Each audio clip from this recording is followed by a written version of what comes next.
The sun was setting on a quiet Tuesday evening when everything changed for humanity. In a small, cluttered office at the United Nations headquarters in New York, a young communications officer named Sarah Chen sat up straight in her chair. Her eyes widened as she stared at her computer screen. "This can't be right," Sarah muttered, her fingers flying across the keyboard. She double-checked, triple-checked, but the message remained the same. With shaking hands, she reached for her phone. Within an hour, the UN Secretary-General's office was buzzing with activity. Leaders from around the world joined emergency video calls, their faces a mix of disbelief and concern. The message that appeared on every major communication channel across the globe was clear. "Greetings, people of Earth. The Galactic Council requests your immediate presence. Choose your representatives wisely. Transport arrives in 72 hours." As the news spread, the world erupted in a frenzy of excitement, fear, and confusion. Social media exploded with theories and memes. Religious leaders called for calm and prayer. Scientists argued about the implications of faster-than-light travel. In Washington, D.C., President Emily Rodriguez paced in the Oval Office. She turned to her advisors, her voice steady despite the chaos. "We need our best and brightest. Not just politicians, but scientists, military strategists, and cultural experts. We have 3 days to assemble a team that represents the best of humanity." Across the Pacific, in a small apartment in Tokyo, Dr. Hiroshi Tanaka, a renowned astrophysicist, watched the news with a mix of awe and anticipation. His phone rang. It was a call he had both dreamed of and dreaded his entire career. Meanwhile, in Lagos, Nigeria, General Adebayo Okafor was already preparing for the worst. As he barked orders to his staff, he received word that he too would be part of Earth's delegation. His military experience would be crucial in case this Galactic Council had hostile intentions. In just 48 hours, a team of 12 was assembled. They gathered in a secure facility, each bringing a unique set of skills and perspectives. Emily Rodriguez, U.S. President and Team Leader. Dr. Hiroshi Tanaka, Japanese astrophysicist. General Adebayo Okafor, Nigerian military strategist. Dr. Aisha Patel, Indian biotechnology expert. Professor Maria Silva, Brazilian anthropologist. Yuri Volkov, Russian diplomat. Dr. Chen Wei, Chinese AI researcher. Sarah Chen, UN communications officer. Dr. Mohammed Al-Fahad, Saudi Arabian energy scientist. Emma Larson, Swedish environmental policy expert. Jack Thompson, Australian survival specialist. Dr. Fatima Mbeki, South African medical researcher. As they prepared for their journey, the team struggled with the weight of their responsibility. They carried not just their own hopes and fears, but those of the entire human race. The night before their departure, Dr. Tanaka couldn't sleep. He stood by the window of his hotel room, gazing at the stars. "All my life, I've searched for signs of extraterrestrial life," he whispered to himself. "Now, they'd found us." In her room, President Rodriguez reviewed her notes one last time.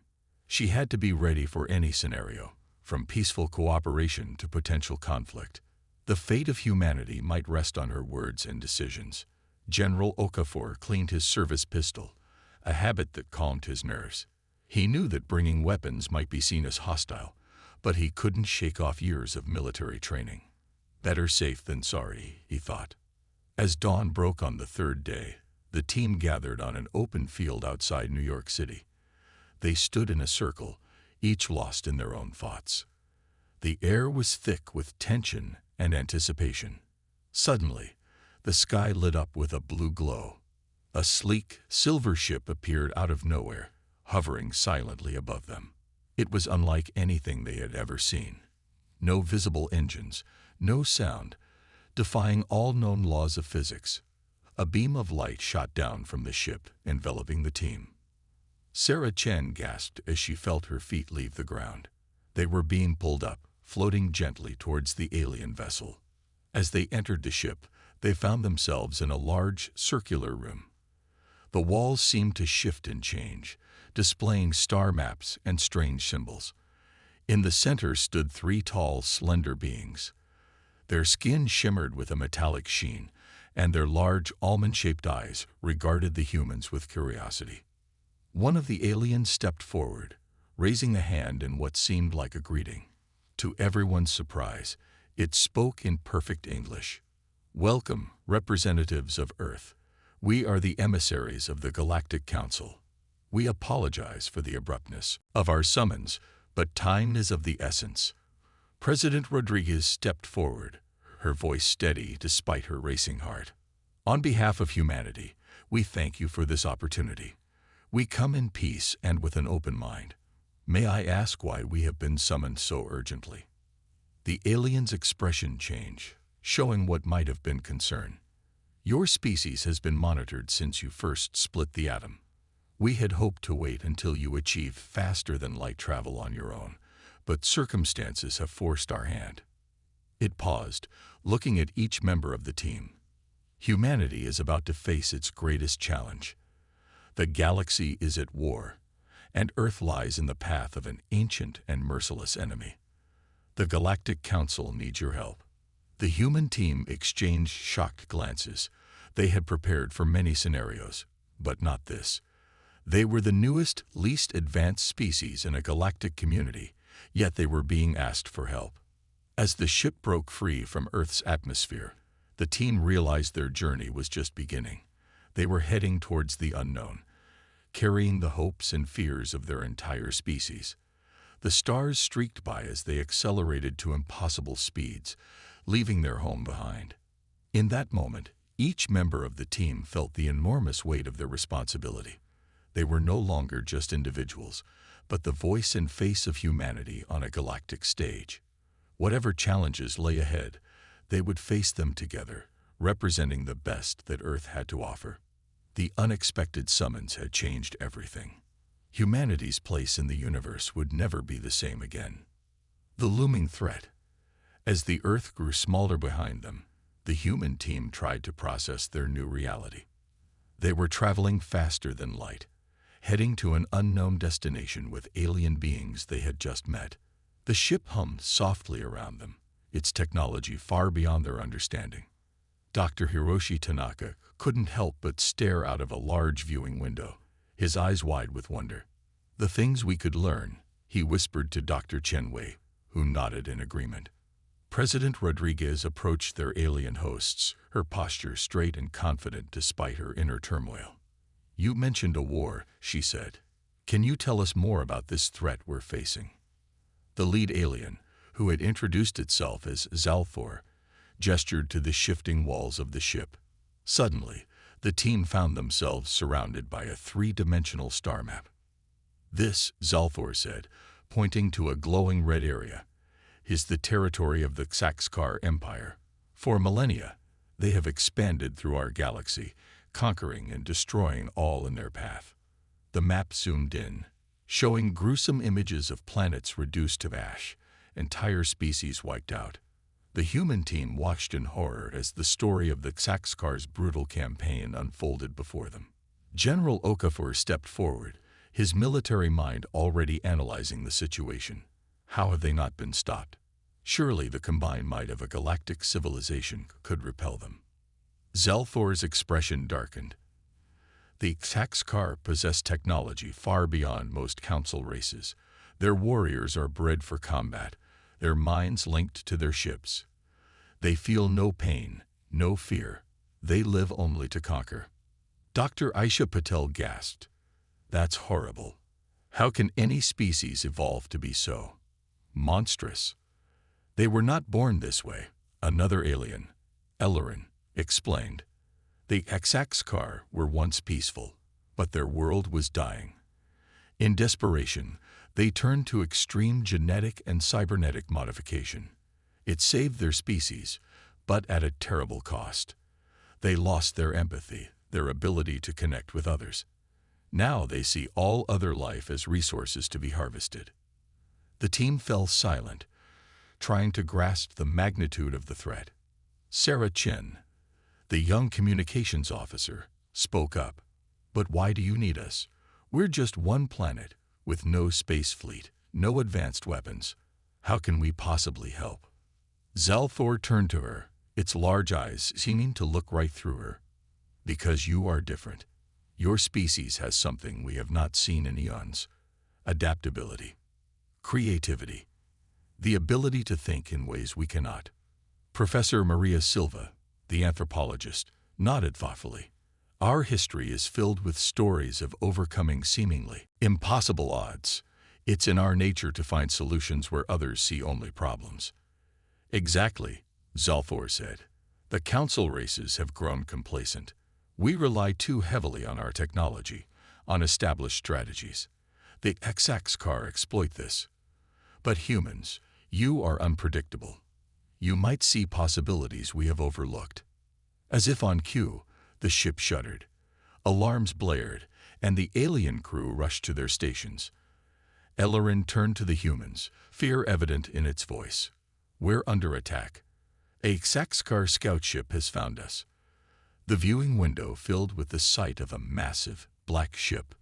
It looked like a twisted mass of metal and flesh, pulsing with an eerie red light. Beams of energy lashed out, rocking their ship. "Evasive maneuvers," Zalthor shouted. The human team held on as the ship twisted and turned, narrowly avoiding the deadly beams. General Okafor watched the battle unfold, his mind racing. "Your shields," he said suddenly. "They adjust to the enemy's weapons, right?" Zalthor nodded, surprised. "Yes, but how did you?" "No time." Okafor interrupted. "Can you modulate your shields to match the frequency of your own weapons?" The aliens looked at each other, confused. "It's possible, but why would we?" "Do it," Okafor commanded, "and then fire directly at the Xaxcar ship's weapons." Understanding dawned on Zalthor's face. It barked orders to its crew. Moments later, their ship fired. The beam passed through their own shields and struck the Xaxcar vessel. Instead of bouncing off the enemy's defenses, it slipped through, destroying one of its weapon arrays. It worked. Sarah cheered. The Xaxcar ship, caught off guard by this unexpected tactic, retreated into the depths of space. Zalthor turned to the humans, amazement clear in its voice. "In all our years of fighting, we never considered using our shields in such a way. This is exactly why we need you." As the danger passed, the reality of their situation sank in for the human team. They had just survived their first alien battle, far from home, facing an enemy they barely understood. Dr. Fatima Mbiki, the medical researcher, voiced what they were all thinking. "This is real. We're really at war with an alien empire." President Rodriguez looked at her team, seeing the mix of fear and determination on their faces. "We are," she said firmly. "But we're not alone. We have allies, and we have something that Xaxcar don't expect: the human spirit." As their ship resumed its journey to the Galactic Council headquarters, the team began to plan. They shared stories of Earth's wars, of strategies and innovations born from desperation. The aliens listened, sometimes confused, often impressed. Emma Larson, the environmental expert, suggested studying the Xaxcar's homeworld. "If we understand what drove them to this, maybe we can find a way to reverse it, or at least exploit it." Jack Thompson, drawing on his survival skills, proposed guerrilla tactics on a galactic scale. "We're outnumbered and outgunned," he said. "But sometimes, the smaller, more agile force can run circles around a larger enemy." As they talked and planned, a sense of purpose began to grow among the humans. They were afraid, yes, but also excited. This was humanity's greatest challenge and greatest opportunity. Zalthor watched them with growing hope. These humans, with their quick minds and indomitable spirit, might just be the key to turning the tide of this long, bitter war. As they approached the council headquarters, a massive space station hanging in the void between stars, the human team steeled themselves. They were about to step onto a galactic stage, to plead humanity's case and offer their help in the face of overwhelming odds. The looming threat of the Xaxcar Empire hung over them all. But for the first time in centuries, the Galactic Council dared to hope. Humanity had entered the stage, and the war was about to change. Humanity's unique perspective. The human team stood in awe as they entered the grand hall of the Galactic Council. The room was massive, filled with beings of all shapes, sizes, and colors. Some floated in the air, others slithered on the ground, and many stood on various numbers of legs. It was a gathering of diversity beyond anything they had ever imagined. President Rodriguez took a deep breath, squaring her shoulders. This was it, the moment humanity would make its case to the stars. A tall, crystalline being that seemed to shimmer with inner light approached them. "Welcome, humans of Earth," it said in a melodious voice. "I am High Counselor Zixera. We have much to discuss." The team was led to a circular platform in the center of the hall. As they took their places, holographic displays sprang to life around them, showing tactical maps, battle reports, and images of devastated worlds. Zixera addressed the assembly. "Esteemed members of the council, we face our darkest hour. The Xaxcar advance, and our defenses falter. But hope has arrived from an unexpected place." It gestured to the humans. "Earth has joined our fight." A murmur rippled through the crowd. Many looked skeptical, some even laughed outright. A bulbous, multi-eyed alien spoke up, its voice dripping with disdain. "These primitives, they haven't even mastered interstellar travel. How can they possibly help us?" President Rodriguez stepped forward, her voice clear and strong. "We may be new to your galaxy, but we are not new to war. Humanity has faced existential threats before, and we have always found a way to survive." She nodded to Dr. Hiroshi Tanaka, who activated a holographic display of his own. Images of Earth's history flashed before the council. Ancient battles, world wars, cold wars. "Our history is filled with conflict," Tanaka explained, "but also with innovation born from those conflicts. We've learned to adapt, to think creatively in the face of overwhelming odds." General Okafor took over, pointing to the tactical displays. "Your strategies against the Xaxcar are predictable. You rely too heavily on technology, on set patterns of engagement. The Xaxcar have learned to counter these." He brought up an image of a chessboard. "In our game of chess, sometimes the most powerful move is the one your opponent doesn't expect. We need to change the rules of engagement." Dr. Aisha Patel stepped forward next. "The Xaxcar's greatest strength, their hive mind, could also be their greatest weakness. If we could disrupt their connection, even momentarily, it could throw their entire force into chaos." The council members listened, some with interest, others with growing respect. But the skeptical alien from before wasn't convinced. "Pretty words," it scoffed. "But do you have any actual plan?" Professor Maria Silva smiled. "We do. Or rather, we have the beginnings of several." She nodded to Sarah Chen, who brought up a new display. "Plan A. Operation Trojan Horse," Sarah began. "We use the Xaxcar's aggression against them. We create a fake weakness in our defenses, luring them into a trap." Jack Thompson continued. "Plan B. Guerrilla warfare on a galactic scale. We form small, highly mobile strike teams to hit the Xaxcar where they least expect it. Keep them off balance, unable to bring their full force to bear." Dr. Chen Wei spoke up. "Plan C. Electronic warfare. We develop a virus that can infiltrate and disrupt the Xaxcar hive mind. Even a few moments of confusion could turn the tide of a battle." Emma Larson added, "Plan D. Environmental adaptation. We study the Xaxcar's homeworld and find ways to use their own environment against them. Perhaps we can even find a way to reverse their genetic modifications." The council hall had fallen silent, all eyes on the human team. Zixera spoke, its voice filled with cautious hope. "These are intriguing ideas, but can they work?" Dr. Fatima Mbiki stepped forward.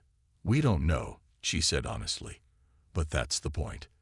The HFY won't know either.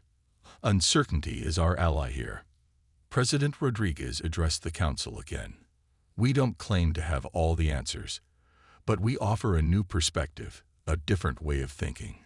Combined with your advanced technology and vast knowledge, we believe we can turn the tide of this war." The hall erupted in discussion. Some council members were excited, others skeptical, but all were engaged. The humans had given them something they hadn't had in a long time: hope. As the debate raged, Yuri Volkov, the Russian diplomat, whispered to Rodriguez, "They're listening. We've got a chance." Hours passed as the humans answered questions, elaborated on their plans, and debated with council members. They were challenged, their ideas picked apart and examined from every angle. But they stood firm, adapting their proposals on the fly, showcasing the very flexibility they promised to bring to the war effort. Finally, Zik's era called for order. The hall fell silent as the High Counselor spoke. "Never in our history have we admitted a species so young to our ranks, but never have we faced a threat like the HFY." It paused, looking at each member of the human team. "We will take a risk. Humanity's proposals will be implemented." A cheer went up from some of the council members. Others looked worried, but nodded in acceptance. The human team exchanged relieved glances. They had done it. Earth was now officially part of the Galactic War effort.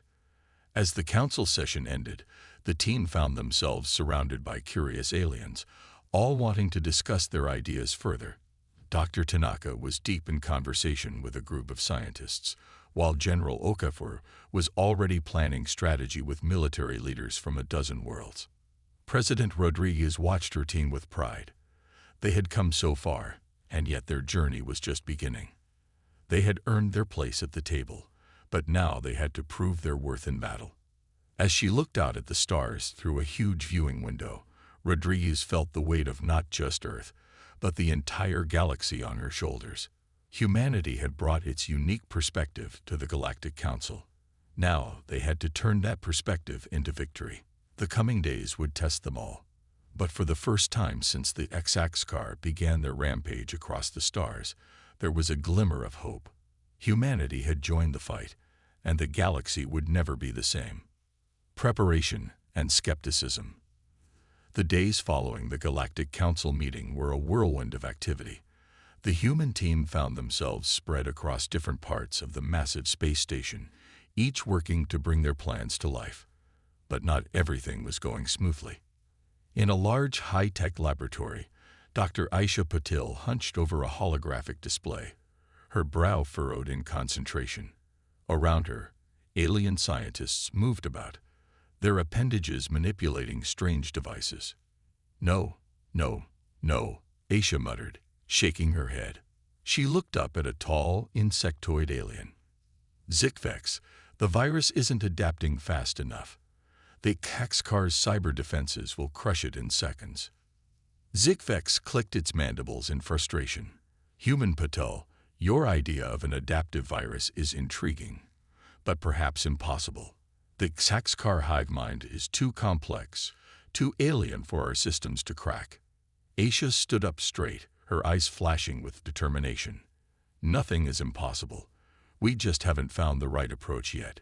She turned back to her work, ignoring the skeptical looks from some of the alien scientists. Meanwhile, in a vast hangar bay, General Okafor was having his own problems. He stood before a group of alien military leaders, pointing to a holographic map of a star system. "The key to guerrilla warfare is speed and surprise," Okafor explained. "We need smaller, faster ships that can strike and disappear before the HFY can respond." A burly, reptilian alien named Gruckmer snorted. "Your primitive tactics won't work in space combat, human. Our capital ships are the backbone of our fleet.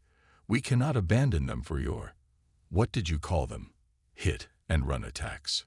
Okafor took a deep breath, controlling his frustration. "I'm not saying abandon them. I'm saying supplement them.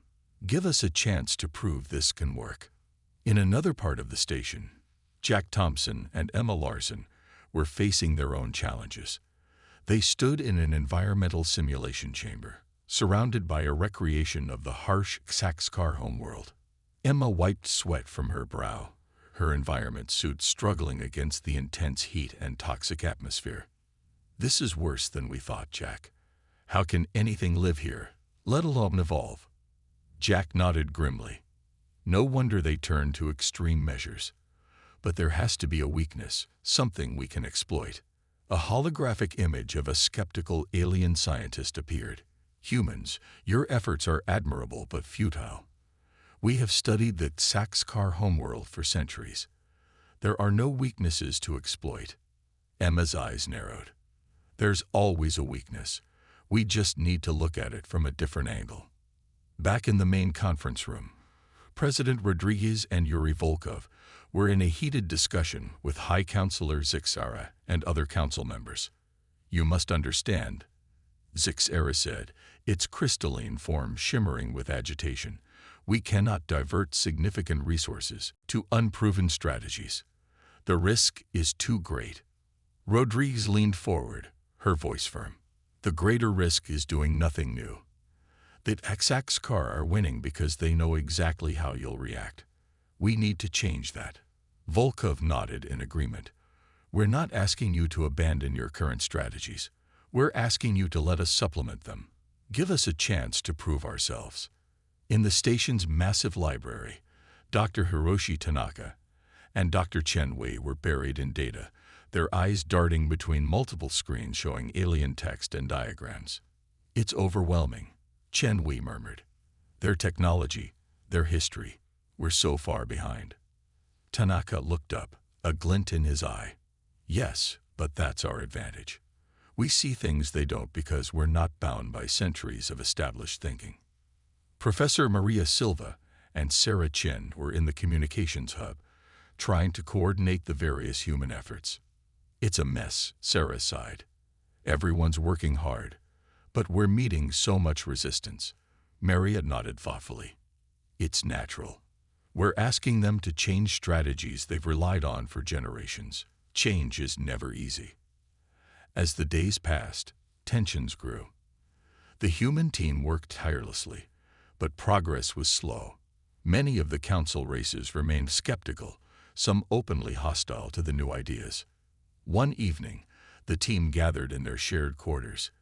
Exhaustion etched on their faces. "Maybe we bit off more than we can chew," Jack said, voicing what many were thinking. Rodriguez looked around at her team. "I know it's hard. We're asking a lot of ourselves and of them. But remember why we're here. Earth is counting on us.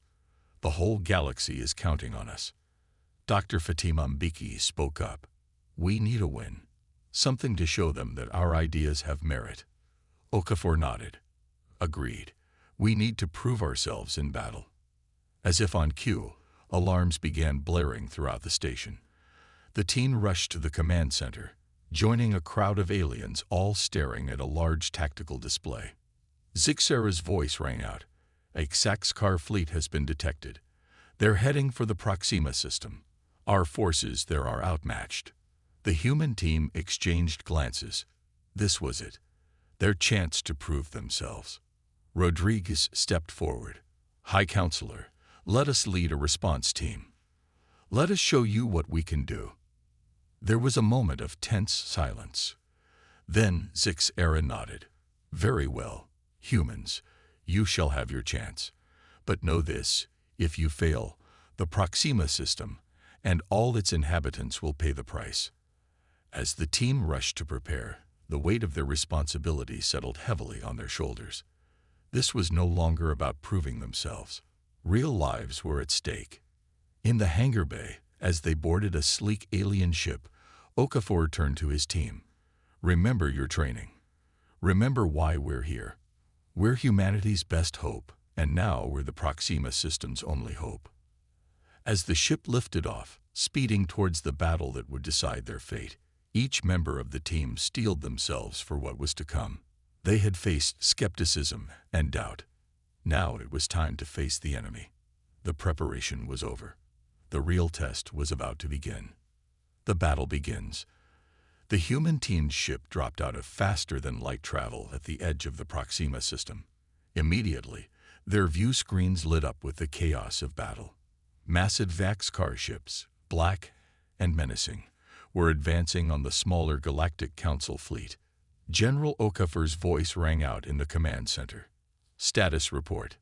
Sarah Chen, monitoring communications, responded quickly. Proxima's defenses are failing. The Council fleet is outnumbered 3-1. President Rodriguez turned to the alien liaison officer on board. Where's our backup? The alien, a blue-skinned humanoid named Krell, shook his head. The Council is scrambling reinforcements, but they won't arrive for at least an hour. We don't have an hour, Dr. Tanaka said grimly, pointing to the tactical display. At this rate, Proxima will fall in less than 30 minutes. Rodriguez straightened her shoulders. Then we'll just have to hold them off until help arrives. General Okafor, you're up. Show them what human tactics can do. Okafor nodded, his eyes gleaming with determination. All right, Him. Remember our plans. We're the underdogs here, but that's a role humanity knows well. Let's show these Haxkar what we're made of. He turned to the ship's pilot. Take us in, fast and low. We're going to slip right under their noses. The human ship surged forward, weaving between the lumbering Haxkar vessels. Laser fire lit up space around them, but their smaller, more agile ship managed to dodge the worst of it. Dr. Patel, is the virus ready? Okafor called out. Aisha's fingers flew over her console, as ready as it'll ever be. But we need to get closer to their command ship to deploy it. You heard her, Okafor said to the pilot. Get us in close. As they approached the massive Haxkar command ship, the intensity of the enemy fire increased. Their ship rocked with near misses, shields at 60% and falling. Jack Thompson reported from the engineering station. Just a little closer, Aisha muttered, her eyes fixed on her screen. Suddenly, a direct hit rocked their ship. Alarms blared as systems flickered. Shields critical, Jack shouted. We can't take another hit like that. Now, Aisha, Okafor commanded. Aisha slammed her hand down on the console. Virus deployed. For a moment, nothing seemed to happen. Then the Haxkar command ship's lights flickered. Its movements became erratic. It's working, Aisha exclaimed. The virus is disrupting their hive mind. The effect spread quickly.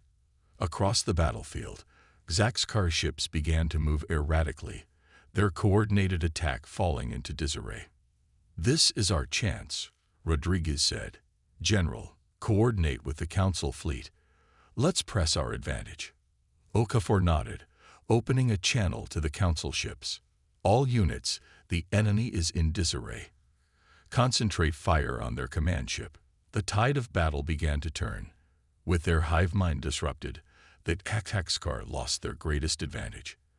The Council fleet, bolstered by the humans' unexpected success, fought with renewed vigor. But the Haxkar were far from defeated. As minutes ticked by, their ships began to adapt, purging the virus from their systems. They're regrouping, Dr. Chenwei warned. The virus bought us time, but they're learning to counter it. Okafor's mind raced. We need something else. Emma, Jack, what about that environmental data you were studying? Emma Larson's eyes lit up. The Haxkar evolved on a high-gravity world. Their ships must be reinforced to compensate when they're in lower gravity environments. Jack caught on quickly, which means they're probably less maneuverable than they could be. We can use that. Okafor turned to the Council fleet. All ships, new tactic. Use the gravity wells of Proxima's moons. Lure the Haxkar into tight orbits, then hit them hard when they can't maneuver. The battle shifted again. Council ships darted around Proxima's moons, using the natural gravity to slingshot themselves at incredible speeds. The heavier Haxkar ships struggled to keep up, their turns wide and sluggish. It's working. Sarah cheered. We've destroyed 3 of their cruisers already. But the Haxkar were not about to go down without a fight. Their remaining ships began to concentrate fire on the human vessel. "They've realized we're the threat," Rodriguez said grimly. "Evasive maneuvers." Their ship twisted and turned, but they couldn't dodge everything. Hit after hit rocked the vessel. "Shields are gone," Jack reported, his voice tense. "Hull breaches on decks 3 and 4. We can't take much more of this." Okafor looked at the tactical display. The Council reinforcements were still 10 minutes out. They needed to hold on just a little longer. "Dr. Mbiki," he called out. "You said every species has a weakness. What's ours?" Fatima looked surprised, but answered quickly. "Physically. Our endurance. We tire more quickly than many species. And our strength." A smile spread across Fatima's face as she realized where he was going. "Our ability to push through that exhaustion when it really matters." Okafor nodded. "Exactly. Krell, tell the Council fleet to fall back. Make the Xaxkar think they've won." The alien looked confused but relayed the order. The Council ships began to retreat, leaving the battered human ship seemingly alone against the Xaxkar fleet. "Now what?" Rodriguez asked. "Now," Okafor said with a grim smile, "we show them humanity's greatest trick. We snatch victory from the jaws of defeat." As the Xaxkar ships closed in for the kill, Okafor barked out orders. The human ship darted forward, straight into the heart of the enemy fleet. They weaved between the massive ships, too close for the Xaxkar's heavy weapons to target effectively. "All power to weapons," Okafor commanded. "Hit them with everything we've got." Their ship unleashed a barrage of fire, targeting weak points they'd identified earlier. Xaxkar ships exploded around them, caught off guard by the desperate gambit. Just as their own ship's systems began to fail, new contacts appeared on their radar. "Reinforcements have arrived," Sarah shouted. The fresh Council ships tore into the disorganized Xaxkar fleet. Within minutes, it was over. The remaining Xaxkar ships fled, jumping to faster-than-light travel. As the adrenaline of battle faded, the human team looked at each other in disbelief. They had done it. They had faced humanity's greatest challenge yet, and emerged victorious. Cheers erupted from the Council ships. On the communications channel, aliens of all species praised the humans' bravery and ingenuity. Rodriguez smiled tiredly at her team. "Well done, everyone. We've earned our place here today." As their damaged ship limped back to the Galactic Council station for repairs, the team knew that this was just the beginning. They had won a battle, but the war was far from over. Yet for the first time since the Xaxkar threat emerged, there was real hope in the galaxy. Humanity had proven its worth among the stars. Turning the tide. The weeks following the Battle of Proxima saw a dramatic shift in the Galactic Council's attitude towards the human team. Where once there had been skepticism and resistance, now there was curiosity and even admiration. The Council races were eager to learn more about human strategies and incorporate them into their own battle plans. In a large war room aboard the Galactic Council station, President Rodriguez stood before a diverse group of alien military leaders. Holographic displays showed star systems and fleet movements as she spoke. "The key to our success at Proxima was adaptability," Rodriguez explained. "We need to apply this on a larger scale. The Xaxkar expect us to react in certain ways. We need to constantly surprise them." General Okafor stepped forward, pointing to a cluster of systems on the map. "We propose a series of rapid, coordinated strikes across multiple fronts. Hit-and-run tactics to keep the Xaxkar off balance." Groknar, the reptilian alien who had once dismissed human tactics, now nodded in agreement. "Your species' historical guerrilla warfare strategies. They have merit in space combat. We were wrong to dismiss them." Meanwhile, in the science labs, Dr. Aisha Patel and Dr. Hiroshi Tanaka were leading a joint human-alien research team. They huddled around a complex holographic model of the Xaxkar hive mind. "The virus we used at Proxima was effective, but the Xaxkar adapted quickly," Aisha explained. We need to create a more sophisticated version that can evolve in real time. An avian alien scientist named Kriak tilted her head curiously. Evolve? Like a biological organism? Hiroshi nodded excitedly. Exactly. We're combining principles from Earth's computer science and biology. A digital virus that mutates to counter HFY defenses. In another part of the station, Emma Larson and Jack Thompson were working with environmental scientists from a dozen worlds. They stood in a recreated HFY environment, their protective suits gleaming under the harsh artificial light. We've identified a potential weakness, Emma announced. The HFY's cybernetic enhancements are optimized for their homeworld's extreme conditions. In different environments, they're less effective. Jack continued, we're developing a device that can rapidly alter local environmental conditions. Imagine suddenly changing gravity or atmospheric pressure in the middle of a battle. The alien scientists murmured in excitement. One of them, a gelatinous being named Blorb, wobbled enthusiastically. This could change everything. We've always fought the HFY on their terms. Now we can force them to fight on ours. As these developments progressed, the Galactic Council began implementing human-inspired strategies across multiple fronts. The results were immediate and dramatic. In the Sirius sector, a small, fast-moving council fleet used hit-and-run tactics to disrupt a major HFY supply line. The HFY, used to facing head-on assaults from larger fleets, were caught off guard and suffered significant losses. Near the Orion Nebula, the new evolving virus was deployed against a HFY battle group. It wreaked havoc on their communications, causing confusion and disarray. The Council forces pressed their advantage, driving the HFY back for the first time in years. In the Vega system, the environmental manipulation device saw its first major test. As a HFY fleet approached, the defending Council ships activated the device. Suddenly, the HFY found themselves in conditions mimicking a low-gravity, high-pressure world. Their ships, optimized for different conditions, became sluggish and unresponsive. The Council fleet scored a decisive victory. Back on the Galactic Council station, the human team gathered to review the latest reports. The mood was cautiously optimistic. Sarah Chen's eyes widened as she read through the data. These results are incredible. We've pushed the HFY back in 17 systems just in the past month. Dr. Fatima Mbiki nodded, but her expression was serious. Yes, but we can't get complacent. The HFY are intelligent. They'll adapt to our new strategies eventually. Professor Maria Silva agreed. We need to keep innovating. Stay one step ahead. Yuri Volkov, who had been quiet for a while, suddenly spoke up. What if we could end this war without destroying the HFY completely?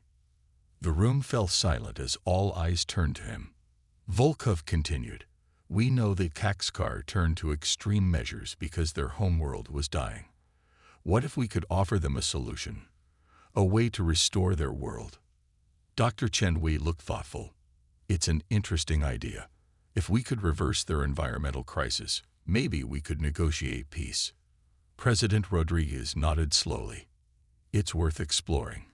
Fatima, Chen, I want you two to lead a team on this. See if it's possible.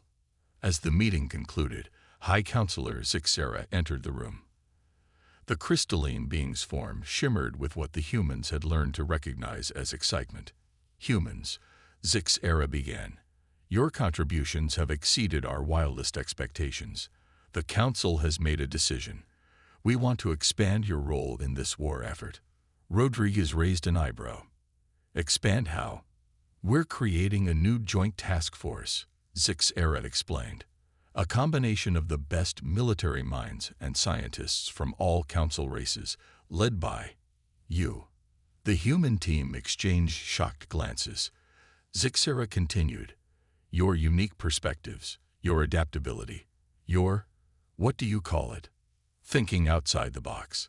These are exactly what we need to finally defeat the HFY. General Okafor stepped forward. It's an honor, High Counselor. But are all the Council races on board with this? Zixera's crystalline form pulsed with what might have been a chuckle. After your recent successes, even your staunchest critics have come around. The council vote was unanimous. As the implications of this new responsibility sank in, the human team felt a mix of pride and apprehension. They had come so far from that first unexpected summons to Earth. Now they stood at the forefront of a galactic war, carrying the hopes of countless worlds on their shoulders. President Rodriguez took a deep breath, then nodded firmly. "We accept, High Counselor. We won't let you down." As Zixera left, the team huddled together. Rodriguez looked each of them in the eye. "This is it, team. We've turned the tide of the war, but the real challenge is just beginning. Are you ready?" One by one, they nodded. They had faced skepticism, battle, and the unknown reaches of space. Now they would face their greatest challenge yet, leading a galactic alliance to victory against a seemingly unstoppable foe. As they dispersed to begin their new roles, a sense of determination filled the air. The tide had turned, yes, but the final waves of this cosmic conflict were yet to crash. Humanity, once the newcomers, now stood at the helm, ready to guide the galaxy towards a new future. The HFY had no idea what was coming. Victory and recognition. Months had passed since the human team took leadership of the Joint Task Force. The war against the HFY had entered its final, crucial phase. Across the galaxy, battles raged as the combined forces of the Galactic Council pushed forward, driven by human ingenuity and alien determination. On the bridge of the flagship Unity, a massive vessel that combined technologies from a dozen worlds, President Rodriguez stood with General Okafor. They watched a holographic display of the ongoing assault on the HFY homeworld. "This is it," Rodriguez said, her voice tense. "Everything we've worked for comes down to this." Okafor nodded grimly. "The HFY have nowhere left to retreat. They'll fight to the last." The plan was complex, combining all the strategies and technologies they had developed. Dr. Patel's evolving virus was disrupting the HFY defenses. Jack and Emma's environmental manipulators were creating chaos on the planet's surface. And a special team led by Dr. Mbiki and Dr. Chen was standing by, ready to implement their audacious plan for peace. Suddenly, alarms blared. Sarah Chen's voice came over the comms. "Massive energy spike detected. The HFY are powering up some kind of super weapon." Rodriguez's eyes widened. "Can we stop it?" Dr. Tanaka's voice cut in. "Negative. It's like nothing we've ever seen. If it fires, it could wipe out our entire fleet." A tense silence fell over the bridge. They had come so far, only to face annihilation at the final hurdle. Then Professor Silva spoke up. "Wait. Remember what we learned about the HFY's history. They developed their technology to save their dying world." Yuri Volkov caught on quickly. "You think this super weapon isn't a weapon at all?" "It's worth a shot," Rodriguez decided. "Dr. Mbiki, Dr. Chen, you're up. Get your team down there now." As the rest of the fleet engaged the HFY forces, a small, stealthy ship carrying the science team slipped through the chaos. They landed near the massive energy source, their hearts pounding as they stepped onto the HFY homeworld. Dr. Mbiki looked at her team. "Remember, we're not here to fight. We're here to save a world." They approached the towering structure pulsing with energy. The HFY guards moved to intercept them. But Dr. Chen stepped forward, hands raised. "We are not your enemies," he called out in the HFY language they had studied. "We are here to help." The HFY hesitated, confused by this unexpected approach. Dr. Mbiki continued, "Your world is dying. We know that's why you fight, but we can help you save it without conquering others." For a moment, it seemed like the HFY would attack. Then, a larger HFY pushed through the guards. It bore markings that the team recognized as signs of leadership. The HFY leader spoke, its voice a harsh rasp. "Help. Why would you help those you fight?" Dr. Chen replied, Because we believe in the possibility of peace, of coexistence. Show us your device. Let us work together to save your world, not destroy others." After a tense moment, the Saxcar leader nodded. They were led inside the structure, where they saw not a weapon, but a massive terraforming device. As the scientists worked with the Saxcar, sharing knowledge and technology, a message was sent to the fleet above. The battle gradually ceased as word spread. The Saxcar were standing down.